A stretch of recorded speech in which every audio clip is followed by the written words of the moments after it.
Day in my life ng mamagto na maganda. Charis! Ay nako, buhay nga naman. Tanging labahin lang talaga hindi tayo kayang iiwan. Yung tipong di mo pa nga nasasampay lahat, may nakatambak na naman. Paano naman kasi itong mga bulilit halos 4 na beses magpalit ng damit sa isang araw? Ay nako, yung tipong kakabihis mo lang ilang segundo ka lang nawala. Ay, pantingin mo, ang dungis na naman. Di naman pwedeng pabayaan.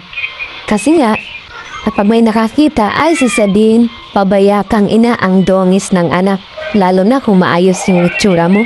Ay, inuna pa yung sarili kaysa sa anak. Feeling dalaga.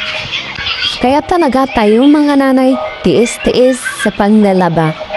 Ay nako, tayo na nga't magmerienda at magkuntuhan kasama ang ating pamilya. Ito yung A Day in My Life ng mamagto na maganda. Charis!